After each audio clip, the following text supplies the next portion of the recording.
बिस्मिल्लाहिर्रहमानिर्रहीम। हमने जो चैप्टर स्टार्ट किया था डॉन ऑफ मॉडर्न फिज़िक्स, तो उसके अंदर हमने उसका इंट्रोडक्शन जो है वो स्टडी कर लिया था। तो अब जो है इस चैप्टर के जो हमारे पास रिमेनिंग टॉपिक्स हैं, इनके अंदर हमारे पास फोटो इलेक्ट्रिक इफेक्ट है, पेयर प्रोडक्शन है, इसके अलावा पेयर एनहिलेशन है और कॉम्पटन्स इफेक्ट है। तो वो हमारे पास अभी इस चैप्टर के टॉपिक्स रिमेनिंग। लेकिन इन तमाम तर टॉपिक्स को पढ़ने से पहले मैं चाहूँगा कि एक छोटा सा टॉपिक है, अगर हम इसको स्टडी कर लें तो हमारे लिए आगे ये जितने भी रिमेनिंग टॉपिक्स हैं जो कि बहुत इंपॉर्टेंट हैं, उनको पढ़ना हमारे लिए इंतहाई ईजी हो जाएगा। This is the interaction of radiation with matter. देखें, जब भी रेडिएशन मैटर के साथ इंटरेक्ट करती हैं तो कोई फिनोमेना हमारे पास प्रोड्यूस होता है।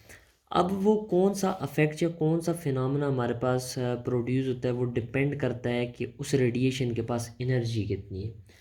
तो याद रखिएगा, ये जो आगे हम तीनों के तीनों टॉपिक पढ़ेंगे जिसके अंदर हमारे पास फोटो इलेक्ट्रिक इफेक्ट और दीगर हैं, वो डिपेंड करता है एनर्जी ऑफ रेडिएशन पर। तो इसीलिए उन टॉपिक्स को पढ़ने से पहले मैं चाहूँगा कि हम थोड़ा सा जो है वो हमारा बैकग्राउंड क्लियर हो, ताकि जब हम उन टॉपिक्स को पढ़ें तो हम इजीली अंडरस्टैंड कर सकें।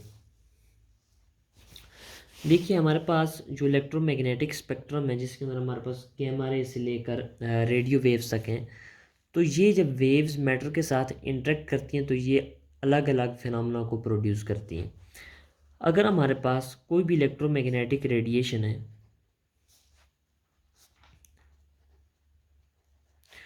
उसकी energy less than 0.5 mega electron volt है। क्या है जी? Less than 0.5 mega electron volt है, तो वो हमारे पास रेडिएशन जो इफेक्ट प्रोड्यूस करती है उसे हम कहते हैं photo electric effect. Photo electric effect. इसी तरह अगर हमारे पास उस इलेक्ट्रोमैग्नेटिक रेडिएशन की एनर्जी ग्रेटर हो या इक्वल हो 1 मेगा इलेक्ट्रॉन वोल्ट के, तो हमारे पास जो फिनोमेना प्रोड्यूस होता है उसे हम कहते हैं पेयर प्रोडक्शन। उसे हम क्या कहते हैं जी? Pair production.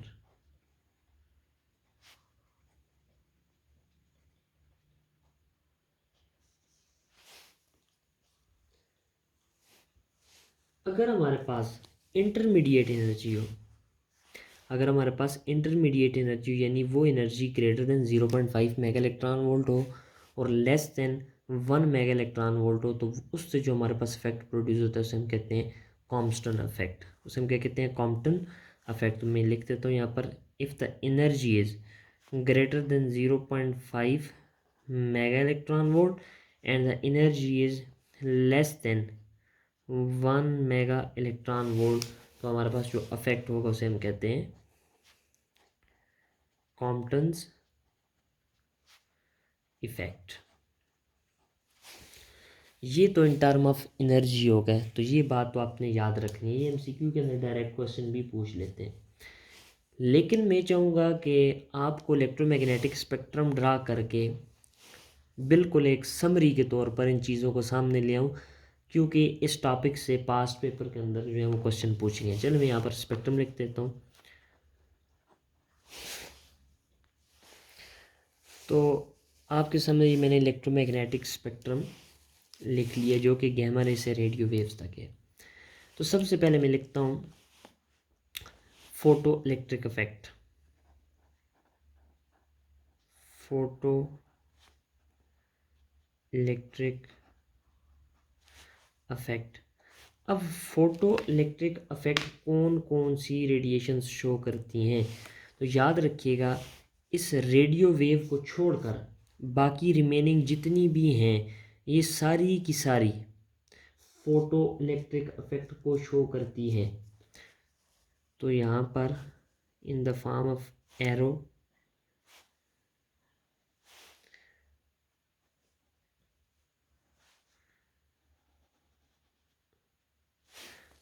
आपने, मैं चूँकि इस बात को समराइज़ कर रहा हूँ आपके सामने, ये तो इन टर्म ऑफ एनर्जी है, आपने जस्ट इसको रिमेंबर करना है, क्योंकि यहाँ से डायरेक्ट एमसीक्यू पूछा जाता है।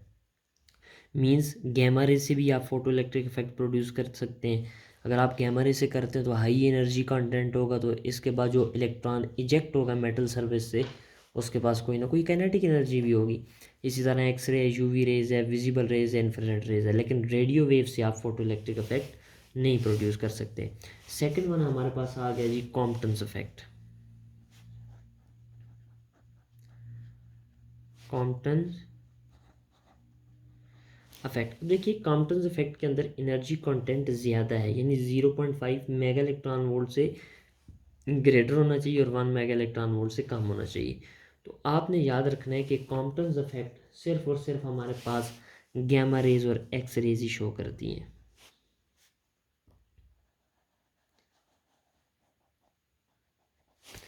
सिर्फ और सिर्फ गैमा रेज और एक्स रेज शो करती हैं। तो ये आपके सामने एक समरी के तौर पर सामने मैं लिख रहा हूँ, जस्ट आपने इनको याद कर लेना है। और थर्ड वन हमारे पास आ गया जी पेयर प्रोडक्शन।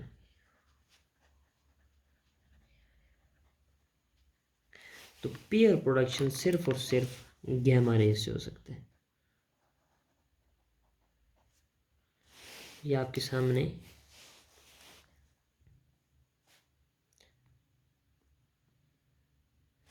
बिल्कुल क्लियर कर दूँ ताकि मैं किसी किस्म की कंफ्यूजन ना रहे।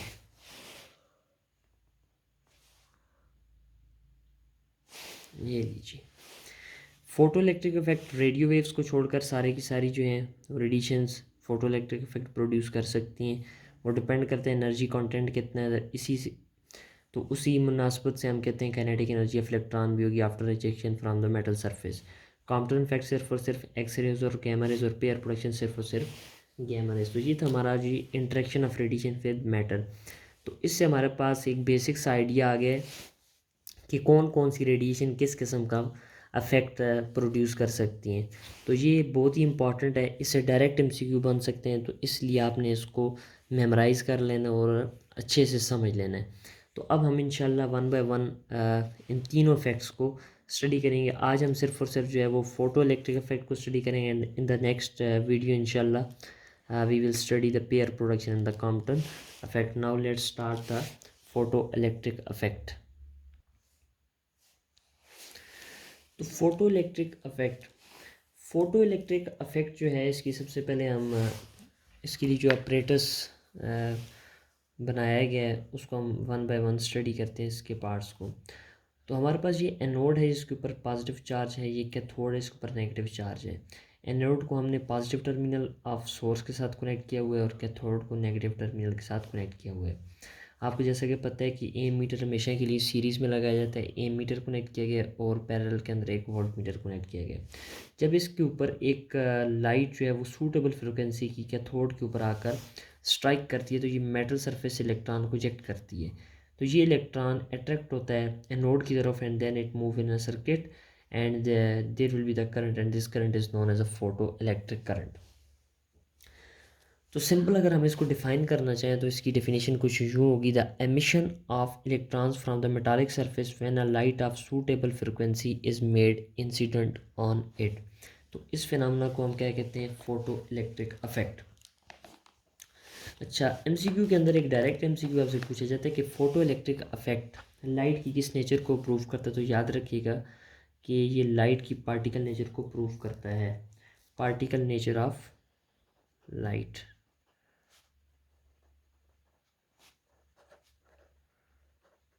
पार्टिकल नेचर ऑफ लाइट को प्रूव करता है। तो इसके मतलब एक और पॉइंट जो कि बहुत ही ज़्यादा इम्पॉर्टेंट है, अक्सर पास्ट पेपर के अंदर पूछा भी जा चुका है कि ये कौन से फिनोमेना का रिवर्स प्रोसेस है। तो याद रखिएगा, it is the reverse process of X ray production. It is reverse phenomena of X ray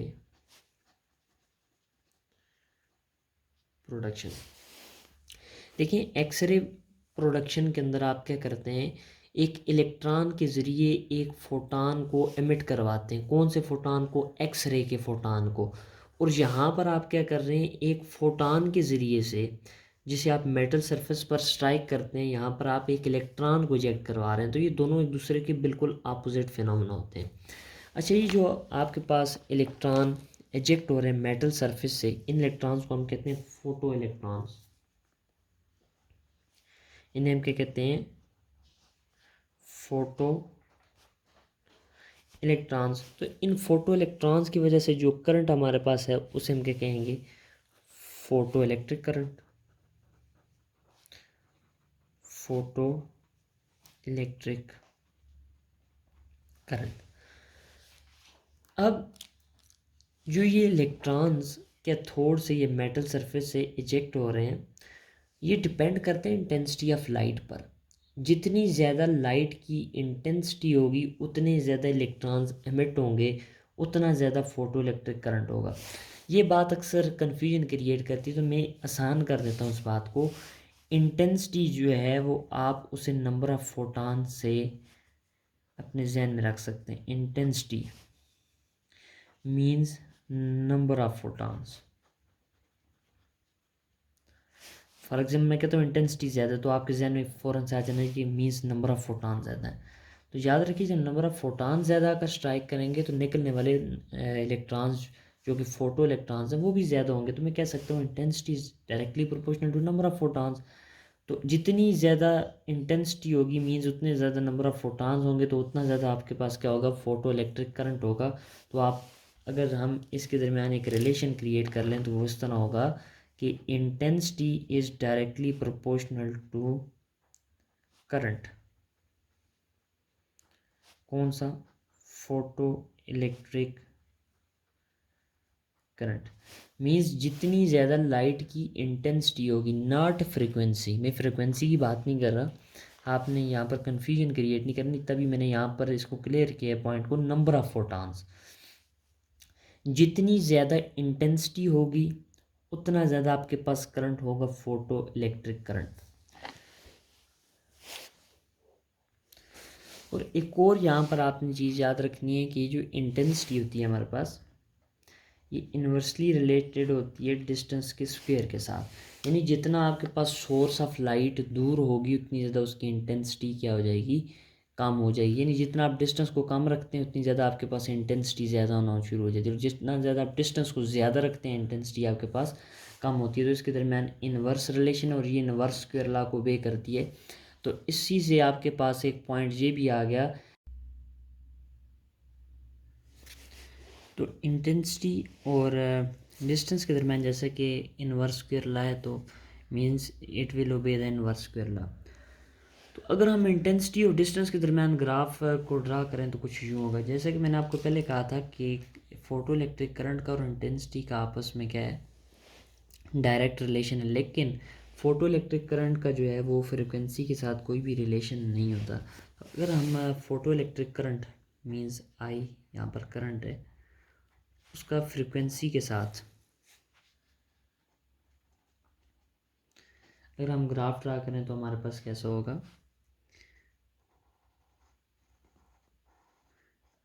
parallel to the frequency x axis, means कि it is independent of frequency.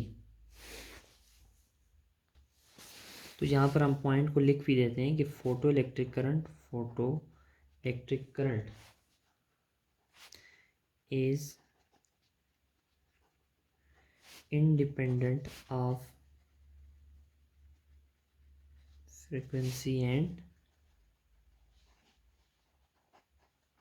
wavelength। अब हर frequency पर photo electric effect produce नहीं होता। जैसा कि हमने पहले पढ़ा था कि इसके लिए एक एनर्जी क्राइटेरिया कि अगर फोटॉन के पास इतनी एनर्जी हो तो वो फोटो इलेक्ट्रिक इफेक्ट को प्रोड्यूस करता है। तो वो हमारे पास मिनिमम फ्रिक्वेंसी जिस पर हमारे पास फोटो इलेक्ट्रिक इफेक्ट प्रोड्यूस होता है उसे हम कहते हैं थ्रेशोल्ड फ्रिक्वेंसी। उसे हम क्या कहते हैं? Threshold frequency. Threshold frequency. तो आप इसको जब डिफाइन करते हैं तो डिफाइन हम ऐसे करते हैं इस तरह की minimum frequency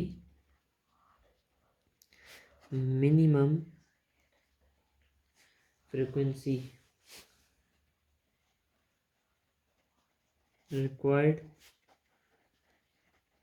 to produce photo electron is called threshold frequency. अब ये तो वो फ्रीक्वेंसी है जो हमें चाहिए, मिनिमम फ्रीक्वेंसी जिससे हम फोटो इलेक्ट्रॉन्स को इजेक्ट करवाते हैं मेटल सरफेस से, हम कहते हैं थ्रेशोल्ड फ्रीक्वेंसी। तो वो मिनिमम एनर्जी अगर हम इसे इन टर्म ऑफ एनर्जी कहें तो वो मिनिमम एनर्जी जो हमें चाहिए इलेक्ट्रॉन को इजेक्ट करने के लिए, इलेक्ट्रॉन को फ्री करने के लिए मेटल सरफेसेस, उसे हम क्या कहते हैं, वर्क फंक्शन। तो वो फ्रिक्वेंसी जो मिनिमम फ्रिक्वेंसी से हम कहते हैं थ्रेशोल्ड फ्रिक्वेंसी, और जो मिनिमम एनर्जी होती है उसे हम क्या कहते हैं, वर्क फंक्शन। तो मैं वर्क फंक्शन को भी यहाँ पर डिफाइन कर लेता हूँ, वर्क फंक्शन। तो minimum energy required to free an electron from metal surface, energy required to free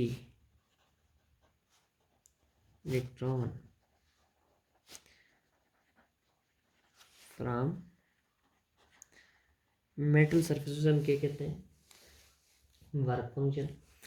अच्छा, ये दोनों जो हमारे पास फैक्टर हैं ये किस चीज़ पे डिपेंड करते हैं कि कितनी फ्रिक्वेंसी चाहिए होगी हमें इलेक्ट्रॉन को इजेक्ट करने के लिए, और उसका वर्क फंक्शन के मीन्स उसके लिए कितनी एनर्जी चाहिए इलेक्ट्रॉन को इजेक्ट करने के लिए। ये दोनों के दोनों डिपेंड करते हैं नेचर ऑफ मटेरियल पर।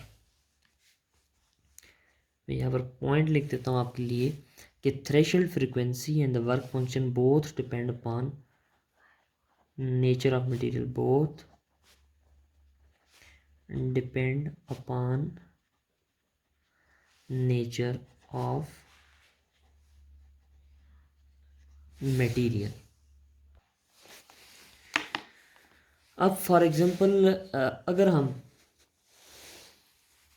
कैथोड जो है वो सीजियम कोटेड हो या सीजियम कोटेड हो या ऑक्सीडाइज्ड सीजियम कोटेड, अगर हमारे पास ऑक्सीडाइज सिल्वर हो तो आप इंफ्रारेड रेडिएशन, तो सीजियम कोटेड जो हमारे पास ऑक्सीडाइज सिल्वर है उससे हम जो है वो इंफ्रारेड रेडिएशंस को यूज़ करके भी फोटो इलेक्ट्रिक इफेक्ट जो है वो परफॉर्म कर सकते हैं। अगर हमारे पास सोडियम और पोटाशियम है तो विजिबल से, और इसके अलावा जो अदर्स होते हैं हमारे पास मेटल्स, वो यूजली हमारे पास अल्ट्रा वायलेट रेडिएशंस को यूज़ करते हैं। अब हमारे पास अगर केस वन ये है कि अगर हमारे पास जो फ्रिक्वेंसी गिवन है वो लेस देन थ्रेशोल्ड फ्रिक्वेंसी है, तो याद रखिए there will be no photo electric effect, no photo electric effect. अगर फोटो इलेक्ट्रिक इफेक्ट नहीं होगा तो हमारे पास फोटो इलेक्ट्रिक करंट भी प्रोड्यूस नहीं होगा। तो अगर मैं यहाँ पर करंट और इंटेंसिटी का ग्राफ ड्रा करूँ, करंट का और इंटेंसिटी का, तो मेरे पास जो फोटो इलेक्ट्रिक करंट है वो यहाँ पर ज़ीरो आएगा। क्यों? क्योंकि हमारे पास फ्रिक्वेंसी जो है वो लेस देन थ्रेशोल्ड फ्रिक्वेंसी है, तो मिनिमम फ्रिक्वेंसी से कम है, तो इसलिए फोटो इलेक्ट्रिक करंट नहीं होगा। सेकंड केस हमारे पास ये है कि अगर हमारे पास फ्रिक्वेंसी ग्रेटर हो या इक्वल हो थ्रेशोल्ड फ्रिक्वेंसी के, तो हमारे पास फोटो इलेक्ट्रिक इफेक्ट होगा, फोटो इलेक्ट्रिक इफेक्ट होगा। तो अगर आप इस कंडीशन के मुताबिक अगर ग्राफ जो है वो ड्रा करें तो उसके अंदर आपको बाकायदा तौर पर करंट नज़र आ रहा है। मींस कि जब आपके पास frequency greater than threshold frequency होगी तो हमारे पास फोटो इलेक्ट्रिक करंट भी प्रोड्यूस होगा। अगर आप just equal to threshold frequency लेते हैं फोटो इलेक्ट्रिक इफेक्ट तो प्रोड्यूस हो जाएगा, लेकिन जो इलेक्ट्रॉन इजेक्ट होगा उसकी काइनेटिक एनर्जी ज़ीरो होगी। अगर आप फ्रिक्वेंसी को ज़्यादा लेते हैं मींस एनर्जी कंटेंट ज़्यादा होगा तो जस्ट वो इजेक्ट ही नहीं करवाएगा बल्कि उस जो रिमेनिंग एनर्जी है वो in the form of kinetic energy आपको मिलेगी। अब यहाँ पर एक बहुत इम्पॉर्टेंट जो है वो इसके अंदर टॉपिक है, that is the stopping potential. तो अब स्टॉपिंग पोटेंशियल को हम जो है वो पढ़ते हैं कि स्टॉपिंग पोटेंशियल है क्या। अब जो हमारे पास स्टॉपिंग पोटेंशियल, ये बहुत इंपॉर्टेंट टॉपिक है। तो स्टॉपिंग पोटेंशियल हम इसे डिफाइन कुछ इस तरह करते हैं कि द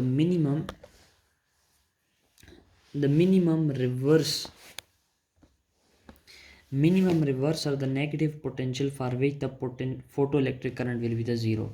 यानी वो पोटेंशियल जिसके ऊपर आपका फोटो इलेक्ट्रिक करंट ज़ीरो हो जाए सर्किट के अंदर, उसे हम क्या कहते हैं, स्टॉपिंग पोटेंशियल। और ये रिवर्स नेगेटिव पोटेंशियल होते हैं। चलें इस बात को भी हम क्लियर करेंगे आगे पढ़ के। देखिए पोटेंशियल का जब आप फार्मूला लिखते हैं तो लिखते हैं V is equal to W और क्यू। अगर मैं इस फार्मूला को थोड़ा सा अरेंज करके लिखूं तो मैं लिख सकता हूँ W is equal to Q V लिख सकता हूँ। अब डब्ल्यू को मैं in term of kinetic energy work done को इक्वल टू काइनेटिक एनर्जी ले सकता हूँ। चार्ज इलेक्ट्रॉन चूँकि इजेक्ट किया जा रहा है, जी हमारे पास आ गया पोटेंशियल V नॉट। अब काइनेटिक एनर्जी हमारे पास होती है हाफ mv²। तो काइनेटिक एनर्जी आ गई हमारे पास हाफ mv² और ये आ गया E इंटू वी नॉट। अच्छा, यहाँ से जो क्वेश्चन बना है स्टॉपिंग पोटेंशियल पर पास्ट पेपर के अंदर, वो कुछ क्वेश्चन इस तरह का था कि आपको पोटेंशियल दिया गया और कहा गया कि वेलोसिटी मैक्सिमम फाइंड करें। तो इसी इक्वेशन को हम थोड़ा सा रीअरेंज कर लेते हैं। तो इसी इक्वेशन कुछ यूँ बन जाएगी, mv² is equal to 2 into E into V naught. तो यहाँ से हम मैथ्स को दूसरी तरफ ले जाते हैं, v² is equal to 2 into V naught over m। आप रूट ले लें दोनों तरफ, तो velocity is equal to 2 into E into V naught over m। इसे हम कहते हैं वेलोसिटी मैक्सिमम। तो मैक्सिमम वेलोसिटी फाइंड करने के लिए आपने ये फार्मूला यूज़ करना है। अब आपको पोटेंशियल की वैल्यू दी जाती है और पूछा ये जाता है कि बताएं वेलोसिटी मैक्सिमम की वैल्यू क्या है। तो देखिए ये इलेक्ट्रॉन, ये मैस जो आपको गिवन होगा, ये सारी की सारी कांस्टेंट वैल्यूज़ हैं। तो पीछे अगर हम इसको थोड़ा सा सिंप्लीफाई कर लें तो ये आपने डायरेक्ट एक फार्मूला याद रखना है वेलोसिटी मैक्सिमम के लिए। तो वो ये है 6 multiply by 10⁵ under root V naught. तो वेलोसिटी आपके पास मीटर पर सेकंड में आ जाएगी। तो ये बहुत ही इंपॉर्टेंट है, इसे आपने डायरेक्टली याद रख लेना है ताकि आपको सॉल्व करने की ज़रूरत ही ना पड़े। आपसे पूछे कि what is the maximum velocity when the potential is this, तो आपने यहाँ पर जस्ट पोटेंशियल की वैल्यू को पुट करना है, मल्टीप्लाई बाय 6 इंटू 10⁵ करना है, तो आपके पास वेलोसिटी मैक्सिमम का फार्मूला आ जाएगा। तो एक और चीज़ हमारे सामने आ गई, ये जितनी हमारे पास पोटेंशियल ज़्यादा होगा, जितना ज़्यादा हम पोटेंशियल अप्लाई करेंगे, काइनेटिक एनर्जी जितनी हमारे पास इलेक्ट्रॉन, जिस वक्त हमने इलेक्ट्रॉन को इजेक्ट करवाया मेटल सरफेस से, जब इलेक्ट्रॉन इजेक्ट हुआ तो उसके पास एक काइनेटिक एनर्जी थी। अब वो जितनी ज़्यादा काइनेटिक एनर्जी होगी उसी मुनासबत से हमें स्टॉपिंग पोटेंशियल भी प्रोवाइड करना होगा।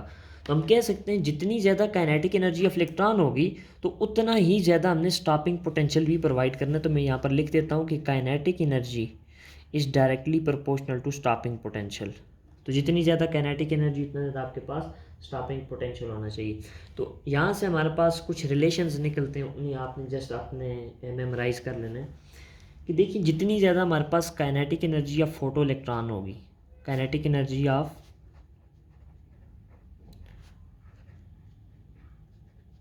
फोटो इलेक्ट्रॉन होगी, मीन्स कि उतनी ज़्यादा आपके पास वेलोसिटी ऑफ इलेक्ट्रॉन भी है, इतनी ज़्यादा आपके पास वेलोसिटी ऑफ इलेक्ट्रॉन है। तो जितनी ज़्यादा वेलोसिटी ऑफ इलेक्ट्रॉन है तो फिर directly proportional to stopping potential, तो स्टॉपिंग पोटेंशियल भी उतना ही ज़्यादा होगा।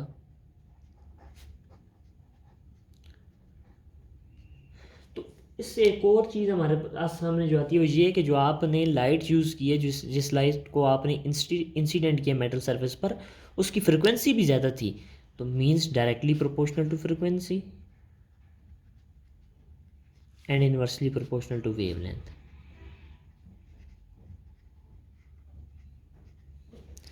ये आपने इसको याद रखना है। अब हमारे पास यहाँ पर बहुत ही इंपॉर्टेंट ग्राफ हैं जिन्हें हम स्टडी करने जा रहे हैं, बहुत ही इंपॉर्टेंट है।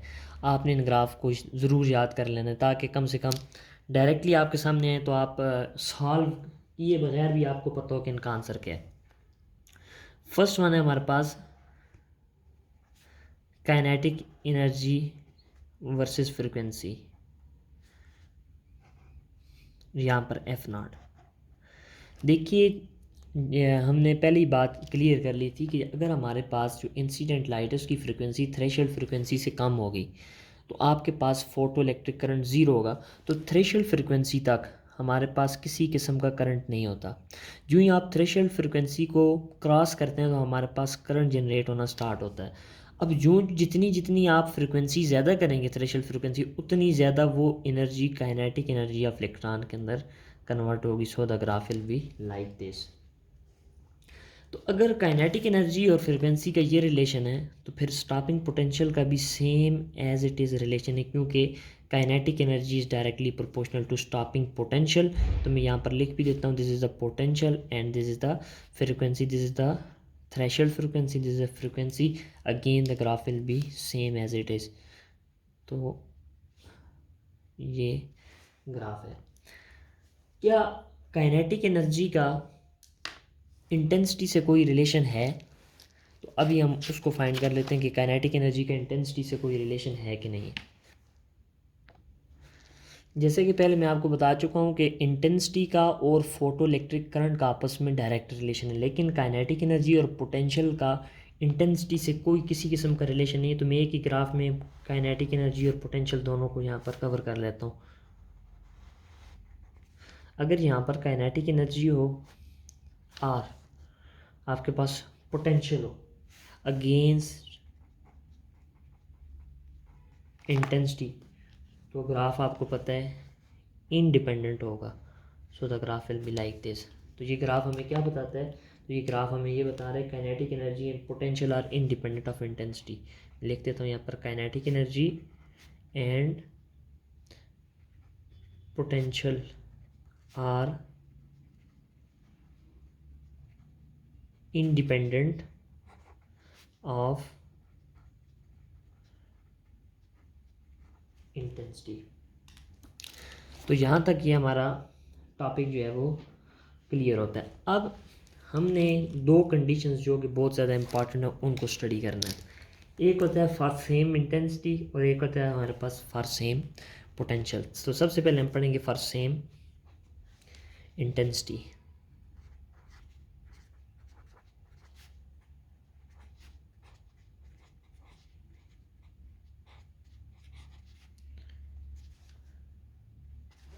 फॉर सेम इंटेंसिटी देखिए हम पहले ही पढ़ चुके हैं। इंटेंसिटी का बस आपने याद रखना है, इंटेंसिटी का ताल्लुक सिर्फ और सिर्फ जो है वो आपके फोटो इलेक्ट्रिक करंट के साथ है, ना कि काइनेटिक एनर्जी और पोटेंशियल के साथ है। तो डायग्राम इसकी जो बनी होती है वो कुछ यूँ होती है। ये आपके पास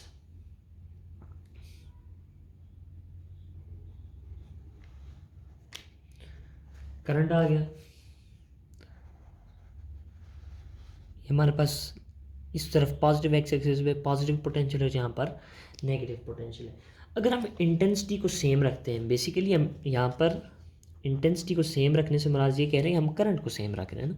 ये आ गया वी पॉजिटिव और ये आ गया वी नेगेटिव। हमने इंटेंसिटी को सेम रखा तो हमारे पास करंट क्या होगा? सेम। तो मैं यहाँ पर दो लाइनें बिल्कुल ये जुड़ी हुई हैं, यानी इनकी इंटेंसिटी सेम है तो मीन्स इनका करंट भी सेम है। लेकिन याद रखिए इनकी इंटेंसिटी सेम है लेकिन हमने इनकी फ्रिक्वेंसी को डिफरेंट रखा है। तो कंडीशन हमारे पास क्या है कि इंटेंसिटी जो है, इंटेंसिटी वो सेम है और फ्रिक्वेंसी डिफरेंट है। फ्रिक्वेंसी डिफरेंट है तो याद रखिएगा जब फ्रिक्वेंसी डिफरेंट है तो इनका स्टॉपिंग पोटेंशियल भी डिफरेंट होगा।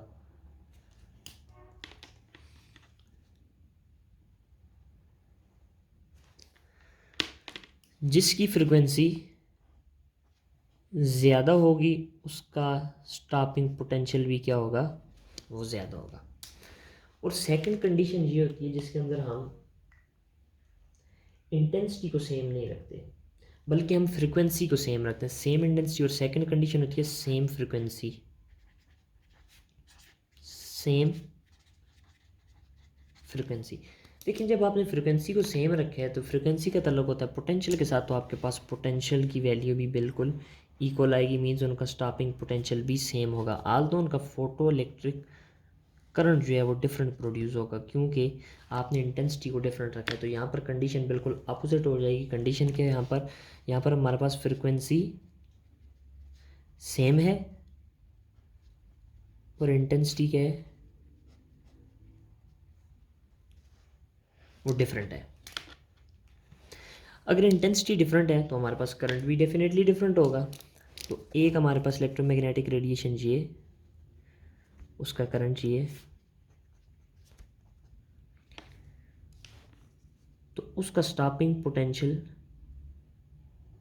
ये। अब जो दूसरी है उसकी इंटेंसिटी डिफरेंट है तो मीन्स उसका करंट, चले मान लेते हैं उसका करंट चाहिए, लेकिन फ्रिक्वेंसी सेम होने की वजह से इसका भी हमारे पास स्टॉपिंग पोटेंशियल सेम होगा। तो अगेन वही बात है कि फ्रिक्वेंसी जो है, तो यहाँ पर मैं लिख देता हूँ कि स्टॉपिंग पोटेंशियल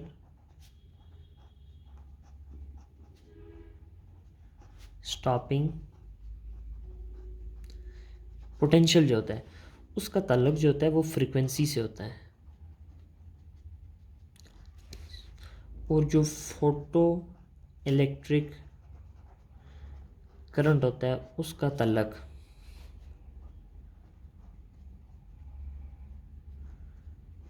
इंटेंसिटी से होता है।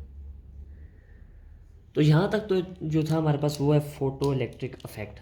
अब हम पढ़ेंगे आइंस्टाइन फोटो इलेक्ट्रिक इक्वेशन जो कि बहुत ही ज़्यादा इम्पॉर्टेंट है। और इसके अंदर जो भी हम नेक्स्ट टॉपिक पढ़ने जा रहे हैं इसके अंदर सबसे इम्पॉर्टेंट जो चीज़ है वो है इसके ग्राफ। चलिए let's start the Einstein photo electric equation. अब ये जो हमारे पास आइंस्टाइन फोटो इलेक्ट्रिक इक्वेशन है तो इसके मतलब कुछ पॉइंट्स हैं वो आपने पहले याद कर लेना। फर्स्ट वन ये कि it is based on quantum theory, it is based on quantum theory.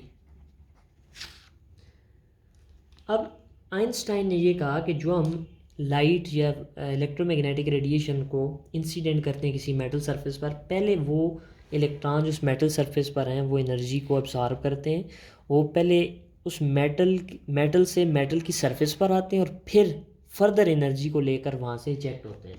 तो आप लिख भी सकते हैं इसे, हम अगर डिफाइन करना चाहिए तो इस तरह करें, the energy first take the electron to the metal surface and then eject it from its surface. तो मैं यहाँ लिख देता हूँ कि energy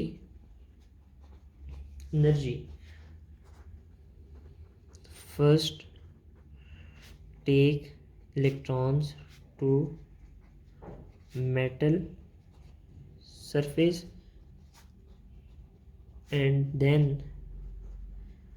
eject it from surface। तो आपने इसकी इक्वेशन जो लिखी हुई आपने पढ़ी हुई है सेकेंड ईयर के अंदर वो हमारे पास होती है HF is equal to phi plus kinetic energy. इसे मैं इक्वेशन नंबर ए का नाम देता हूँ। देखिए जो फोटॉन आपने इंसिडेंट किया उसकी एनर्जी थी HF, वो मिनिमम एनर्जी जो आपको चाहिए इलेक्ट्रॉन को इजेक्ट करवाने के लिए उसे आप कहते हैं थ्रेशोल्ड एनर्जी है, जिसे आप वर्क फंक्शन कहते हैं बेसिकली। तो वो फ्रिक्वेंसी होती है हमारे पास थ्रेशोल्ड फ्रिक्वेंसी, और उस एनर्जी को हम कहते हैं वर्क फंक्शन। और जो remaining part of this energy है वो कन्वर्ट हो जाता है kinetic energy of the electron. तो आप इसे, अगर मैं इसे मज़ीद जो है वो ओपन करके लिखूँ तो HF is equal to HF naught threshold frequency plus kinetic energy maximum, तो ये आपके पास इक्वेशन नंबर 2 आ गई। तो इन इक्वेशंस को आपने ज़रा गौर से देखने क्योंकि इनसे आगे हम ग्राफ को डिस्कस करेंगे। अब हमारे पास मैं थोड़ा सा इक्वेशन को रीअरेंज कर लेता हूँ। तो H F minus H F naught is equal to kinetic energy maximum. ठीक हो गया। एच को यहाँ से कॉमन लूँ तो पीछे क्या बचता है, F minus F naught is equal to kinetic energy maximum. तो यहाँ से एक और रिलेशन हमारे सामने आ रहा है, अगर हम एच को सेपरेट करें तो पीछे बचता है kinetic energy maximum over F minus F not. Very very important, past paper के अंदर कई बार इससे क्वेश्चन आ चुका है, आपने इसे बस याद रखना है। डायरेक्टली आपको पता होना चाहिए, सॉल्व करने की ज़रूरत ही ना पड़े, आपको डायरेक्टली पता होना चाहिए। अब देखिए मैं ग्राफ ड्रा करता हूँ, ये ग्राफ मैं पहले भी ड्रा कर चुका हूँ, लेकिन मैं यहाँ पर दोबारा ड्रा करता हूँ ताकि आपको ईजिली समझ आ जाए।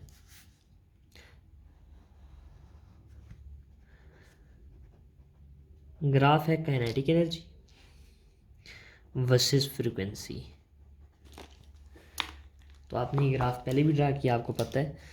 यहाँ पर आ गई आपकी थ्रेशोल्ड फ्रीक्वेंसी और यहाँ पर ऐसा आ गई फ्रीक्वेंसी। तो ये बेसिकली ये फैक्टर क्या हुआ आपके पास, ये हो गया एफ माइनस एफ नॉट। अब मैं यहाँ पर ग्राफ ड्रा करने जा रहा हूँ, तो आपने जस्ट ये ग्राफ को देखना है।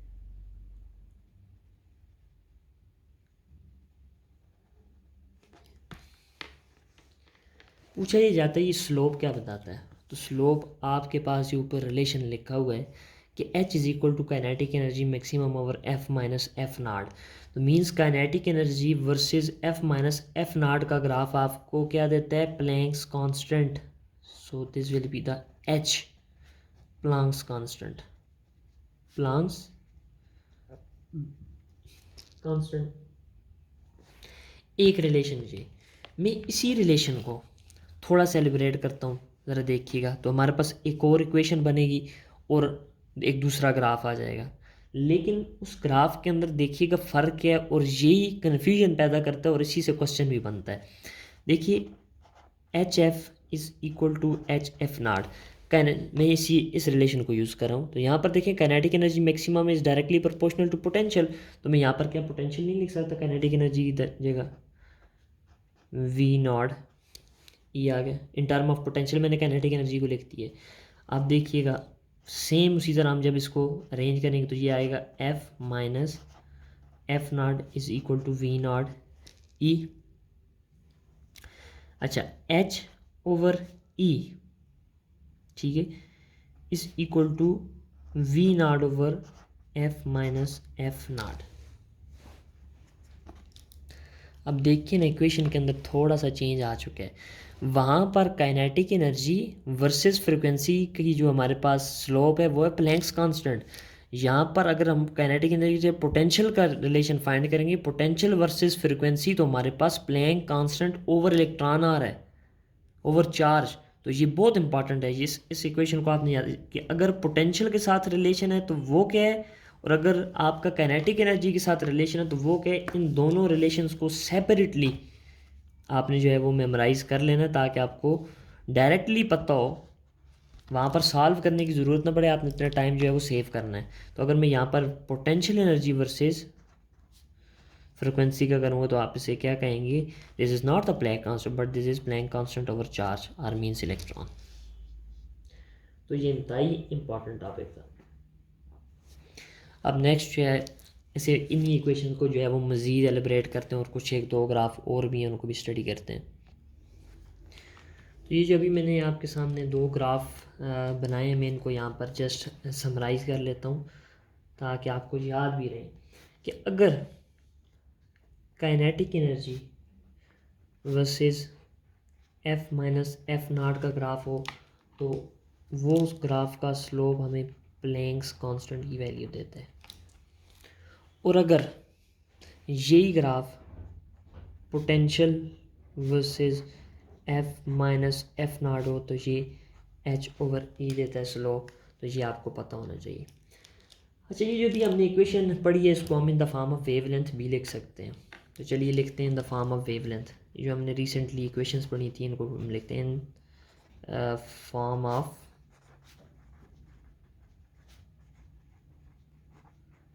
वेवलेंथ। तो इजी सी इक्वेशन है, हम लिखते हैं H F is equal to H F naught plus kinetic energy. तो इन इक्वेशन को जब हम rearrange H F minus H F naught, तो ये हमारे पास आ गया काइनेटिक एनर्जी। अब फ्रीक्वेंसी वैल्यू जब हम पुट करेंगे तो H C over lambda minus H C over lambda naught is equal to kinetic energy. तो आप इसे इन टर्म ऑफ वेवलेंथ भी लिख सकते हैं। और अगर आप इन टर्म ऑफ पोटेंशियल इस इक्वेशन को लिखना चाहते हैं तो अगेन वही है H F is equal to H F naught plus V naught E. तो यहाँ पर आप इसे मैं डायरेक्टली लिख देता हूँ H C over lambda minus H C over lambda naught is equal to V naught E. तो ये दो equation in term of wavelength आ गई हमारे पास। अब एक बहुत ही इंपॉर्टेंट ग्राफ है, इस ग्राफ से एक क्वेश्चन पास्ट पेपर के अंदर आ चुका है, तो इसलिए मैं इस ग्राफ को यहाँ पर जस्ट ड्रा कर लेता हूँ, तो आपने इसे मेमोराइज कर लेना है। तो ये ग्राफ पास्ट पेपर के अंदर पूछा जा चुका है, इसलिए मैं समझता हूँ कि ये ज़रूरी है। तो ये था हमारे पास काइनेटिक एनर्जी, ये आ गई हमारे पास थ्रेशोल्ड फ्रिक्वेंसी, ये आ गई फ्रिक्वेंसी। तो ये ग्राफ जो था हमारे पास, ये ग्राफ कुछ यूँ बना होता है, ये आ गया इसका एक्स इंटरसेप्ट और ये इसका आ गया वाई इंटरसेप्ट। क्वेश्चन ये पूछा गया था, बताएं कि इस ग्राफ के अंदर एक्स इंटरसेप्ट हमारे पास क्या है और वाई इंटरसेप्ट क्या है। देखिए एक्स इंटरसेप्ट जो है वो हमारे पास थ्रेशोल्ड फ्रिक्वेंसी, मैं यहाँ पर लिख देता हूँ कि एक्स इंटरसेप्ट वो क्या आपके पास, वो है थ्रेशोल्ड फ्रिक्वेंसी। और जो हमारे पास वाई इंटरसेप्ट है, ये बहुत इंपॉर्टेंट है, ये वर्क फंक्शन है। वाई इंटरसेप्ट ये हमारे पास क्या है, वर्क फंक्शन। और ये स्लोप क्या है आपके पास, ये प्लैंक्स कांस्टेंट जो आपको मैं पहले ही बता चुका हूँ। तो ये जो ग्राफ है ये बहुत ही इंपॉर्टेंट आपने से याद रखना है। अब हमारे पास 3 इंपॉर्टेंट पॉइंट हैं, उनको पढ़ते हैं, उसके बाद एक क्वेश्चन जो है वो सॉल्व करते हैं, देन इस टॉपिक को एंड करते हैं। फर्स्ट वन ये है, अगर हमारे पास frequency less than threshold frequency हो तो क्या होगा। सेकंड है हमारे पास, अगर फ्रिक्वेंसी इक्वल हो थ्रेशोल्ड फ्रिक्वेंसी की तब क्या होगा। और लास्ट है हमारे पास, अगर फ्रिक्वेंसी ग्रेटर हो थ्रेशोल्ड फ्रिक्वेंसी की तो फिर क्या होगा। याद रखिए जब ये फ्रिक्वेंसी से लेस होगी तो no photo electric effect, no photo electric effect, no kinetic energy या फोटो इलेक्ट्रॉन। जब ये फ्रिक्वेंसी इक्वल होगी तो फोटो इलेक्ट्रिक इफेक्ट तो होगा, लेकिन काइनेटिक एनर्जी हमारे पास क्या होगी, ज़ीरो। और लास्ट वन है, जब फ्रिक्वेंसी ग्रेटर होगी तो याद रखिए कि फोटो इलेक्ट्रिक इफेक्ट भी होगा प्लस काइनेटिक एनर्जी, क्योंकि थ्रेशोल्ड फ्रिक्वेंसी तो जस्ट उससे इजेक्ट करवाएगी और रिमेनिंग जो है वो काइनेटिक एनर्जी के अंदर कन्वर्ट हो जाएगी। तो ये पॉइंट था। अब इसके बाद एक न्यूमेरिकल है, उसे हम पढ़ते हैं और उसके बाद इस टॉपिक जो है वो एंड करते हैं। बहुत इंपॉर्टेंट न्यूमेरिकल है, इसलिए मैंने सोचा कि इस टॉपिक के साथ आपको कवर करवाता हूँ। तो वो न्यूमेरिकल ये है कि अगर हम एनर्जी ऑफ इंसिडेंट रेडिएशन उसको अगर हम डबल कर दें तो बताएं kinetic energy of photo electron double होगी या उस पर क्या इफेक्ट होगा। देखिए सिंपल सा क्वेश्चन है, हम कहते हैं एनर्जी जो हम देते हैं वो होता है work function plus kinetic energy. अब मैं आपको एज्यूम करके वैल्यूज़ को समझा देता हूँ। सपोज कर लेते हैं हमारे पास एनर्जी जो थी वो थी 4 जूल, वर्क फंक्शन था 2 जूल, तो रिमेनिंग 2 जूल हमारे पास क्या आ गई, काइनेटिक एनर्जी। मींस 4 जूल जब हमारे पास थी इंसिडेंट रे की जो हमारे पास एनर्जी थी वो 4 जूल थी, तो हमारे पास काइनेटिक एनर्जी है 2 जूल। अब अगर हम इसको डबल करते हैं, चलिए मैं इसको डबल कर देता हूँ, तो एनर्जी को मैं डबल कर देता हूँ, वो होगी 8 जूल। तो आपको पता है वर्क फंक्शन तो मटेरियल पे डिपेंड करते हैं, मटेरियल तो सेम रखा हुआ, तो ये आ गया 2। तो अब काइनेटिक एनर्जी को मैं क्या पुट करूँ कि ये 8 हो जाए, तो that will be the 6 joule. अब मुझे बताएं एनर्जी को आपने 4 से 8 पे डबल किया, क्या काइनेटिक एनर्जी 2 से 4 पर आई, नहीं 2 से 6 पे। याद रखिए जब भी आप एनर्जी को डबल करेंगे या फ्रिक्वेंसी को भी आप कह सकते हैं डबल कर, एनर्जी को जब भी आप डबल करेंगे तो याद रखिएगा kinetic energy more than double होगी, more than double. Very important, आपने इसको याद रखना है। और इसी के साथ जो हम ये फोटो इलेक्ट्रिक इफेक्ट वाला टॉपिक जो है इसको एंड्स अप करते हैं। उम्मीद है कि आपको बहुत कुछ सीखने को मिलेगा। दुआओं में याद रखिएगा। अल्लाह हाफिज़।